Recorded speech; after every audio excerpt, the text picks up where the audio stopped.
Welcome back to the Triathlon Training Explained Show, powered by Training Peaks. And this week, we're talking weight.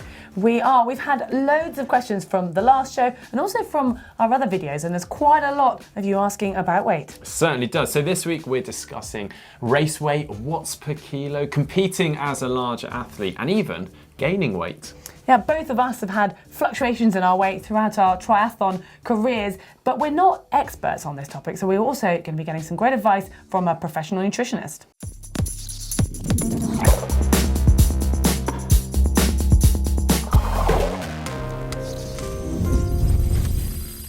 First question sent in over YouTube by Training Tool. They've said, I'm a big guy at 203 centimeters, 98 kilograms. What are your thoughts and opinions on larger guys, gals training and competing? Are there weight classes in triathlon? They'd be really interested in training, competing, but it seems like being big could put you at a huge disadvantage. Well, Training Tool, to start with, there aren't really triathlon classes within the sport, not like you have in rowing or some other sports anyway. But apparently, there are a few events that have a category for the larger athletes, and these come under the bracket of Clydesdale or Athena. And the ballpark figure seems to be for anyone 90 kilos or over in the men's category or over 66 kilos in the women's, which I think is surprisingly low, and it would actually, class quite a few people who maybe wouldn't class themselves in such a category in that. And I mean, I don't know what you think. I was shocked by that. I'm quite surprised, and like you say, I've never come across these events before, so it's kind of good as a guide, I guess. So apparently those are out there, but we've not seen one ourselves. Yeah, but to answer the main question, can you compete? Certainly. I mean, that's kind of the beauty of triathlon, especially to myself. I think that, in fact, anyone can take part in triathlon. It's not like going to a swimming gala where you have to qualify to compete in your swimming team. Anyone can turn up. It's quite fun as a family.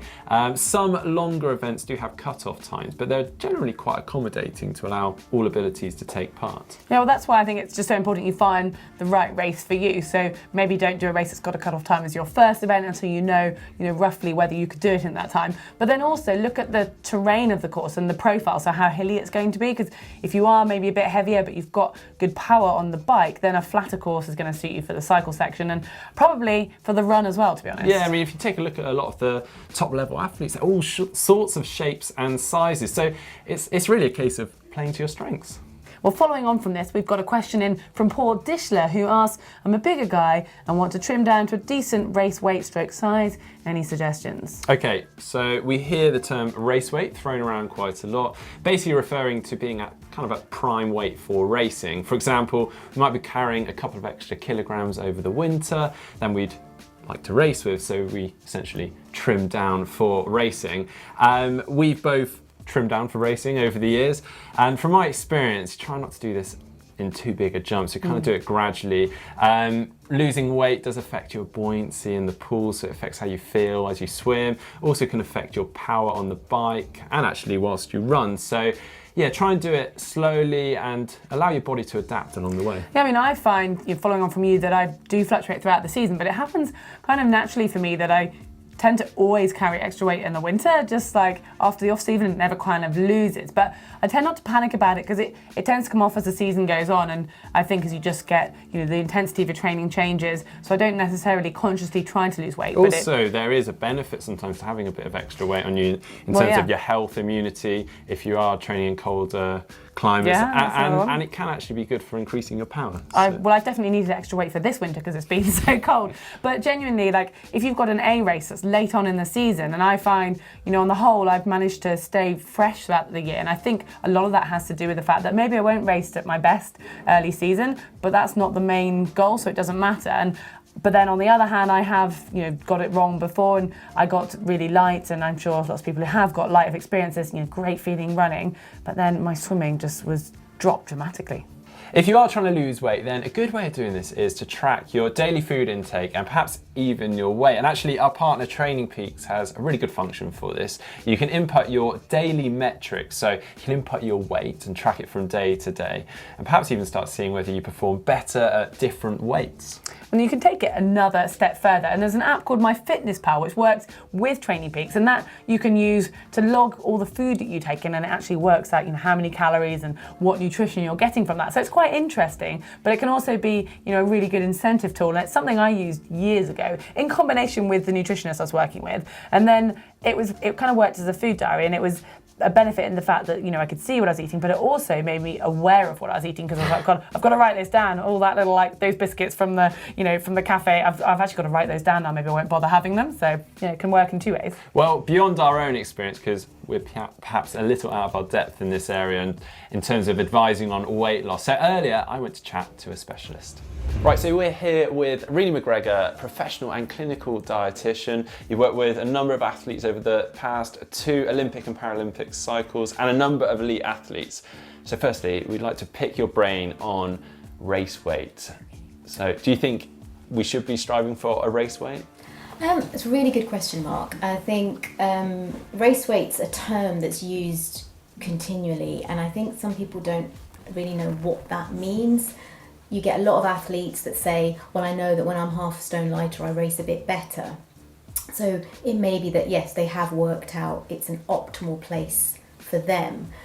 My concern is when you have somebody who's already probably at a really good weight for their height, for their training, they're actually performing quite well, and they then feel they need to drop a little bit more because they believe that they're going to be quicker or they're going to have improvements. And I think you have to be very, very careful, because there's a very fine line between being optimal and then actually dropping to a point where you start losing power and speed. And on the flip side of all of this, someone that is perhaps trying to gain weight. We've had quite a few people asking this, and maybe people who've got crazy metabolisms. So how would they go about this? I think you do have to be realistic. I mean, we're all different body types and body shapes, and some people will just naturally, genetically, not put on as much muscle mass no matter what they try and do. But I do know that if you are working with somebody like that, what you can do is obviously you put them into a positive energy balance. You do need to be mindful about the types of food they're eating. It doesn't mean not just eating a load of chocolate. No, exactly. You do need to think about, you know, getting the composition of carbs and protein. It's generally the best way of doing it is increasing carbs, protein and essential fats, and just having a surplus energy calorie intake. And then combining that with actually really good resistance training. So probably 3 to 5 times a week you need to do for 12 weeks, and you can start to see some real changes to body. Again, whether you're going to get huge amounts of hypertrophy is very genetically dependent. Sure. So, I mean, I know that I don't change no matter what I do.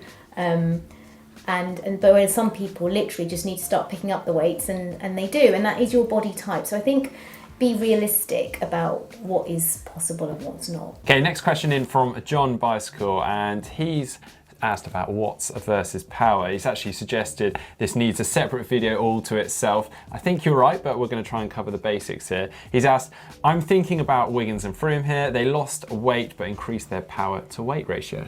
Well, I think before we get started, we need to just explain what we mean by power to weight ratio. So it is the comparison of the power that you can put out on the bike compared to your weight, and it's measured in watts per kilo. So to work this out, you need to know what your watts are and your weight, and then you divide your watts by your weight and you get that result. Then it's a good idea to do this over different durations for your watts. So for example, you could measure your average for your FTP, then maybe your average output of watts for a 5 to 10 minute effort, and then maybe your race duration, whatever that might be. So you've got different markers and you can see how your watts per kilo changes as you progress with your training. Well, to put this into some context and explain why watts per kilo is so important, you could be a 90 kilogram athlete and riding at 400 watts. That's impressive, that's some crazy wattage.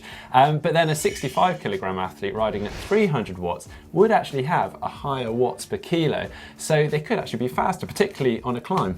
Well, it's one thing losing weight, but it's not necessarily going to make you cycle faster if you lose so much weight that you drop your power. So you need to at least maintain the power if you're going to improve your power to weight ratio. And to do that, you've got to be careful, because if you do it like in the middle of your season, then it could end up being a little bit detrimental if you're dropping that power too much. So again, it's about doing it very gradually and making sure that you're still fueled enough, because if you're not, and you're then getting muscle wasted or you're not able to train to your full potential, you're not going to get strong on the bike. So it's very much about that happy balance. Yeah, I've actually got some experience in this area whilst not sure it's a great experience. When I came to triathlon, I came from a swimming background. I was slightly bigger build, and I was swimming and biking well, but it was my run that was kind of letting me down. So I really focused on my running. I was doing double run days, all sorts, and I dropped a lot of weight, and my running was superb. Best running I've ever done.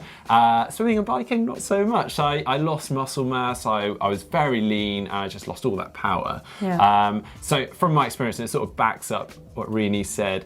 Actually trying to maintain your training program, just maybe cutting out some of those naughty snacks, but maintaining your fuel intake required for the training was far more beneficial, and actually that has helped shave off some of those unnecessary pounds. Yeah, and I mean, we talked a lot here about the cycling, because that referenced the question, but cycling, it's all about the watts per kilo. But don't forget, we do triathlons, so you still need to be able to be efficient in your running and your swimming.